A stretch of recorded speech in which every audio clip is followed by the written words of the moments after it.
just recently, within the last couple of weeks, and this will be made public later today, our Florida Fish and Wildlife officers interdicted a vessel that had 25 illegal immigrants, potential illegal immigrants from Haiti.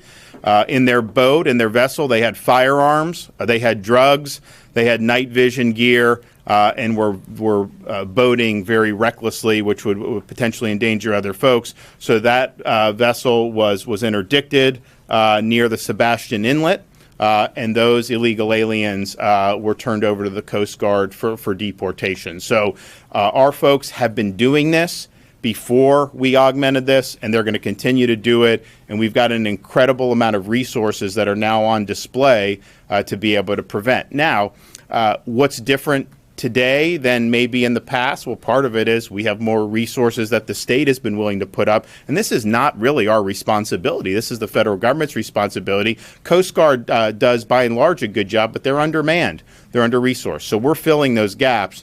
I think one difference now is, and we see this with our folks that we have at the border, you have people coming across the southern border from all over the world. Haitians can get to the United States easier by flying to Mexico and walking across the border. And so I would anticipate if flights resume, that will likely be where a lot of those folks who are trying to flee, if they want to come to the United States, they're probably going to go to Mexico and then come in through the border, knowing that Biden will just let everybody in.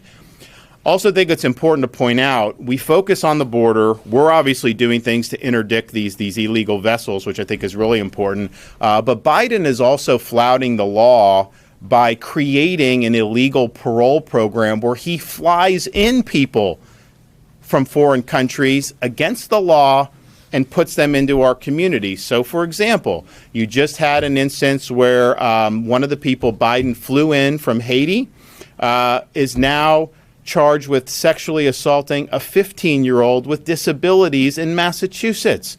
And you think to yourself, how is that protecting our people? You're putting our own people at risk through violating the law, a policy that's not authorized under the law. It's a violation of parole, how that's used, and he's doing that, and it's causing a lot of problems. So yes, the border has been a huge issue. There's a lot of different ways in which this administration is flouting the law. So in Florida, we're going to continue to do everything we can to protect folks and to make sure that this state continues to be a great state to live in.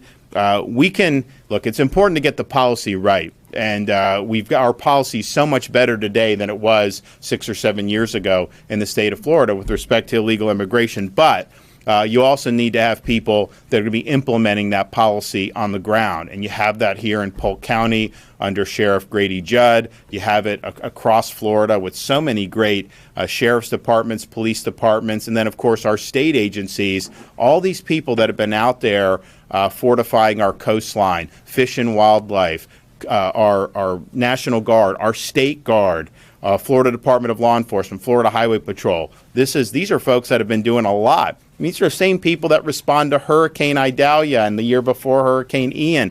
A lot of the same agencies are down at the southern border helping Texas. And, of course, they have a lot of work they do on a daily basis. And so we really appreciate what people are doing who are wearing the uniform to help to keep our community safe. So I think these bills will go a long way to helping make their job easier and make them even more effective. And I look forward to signing them into law momentarily. But before I do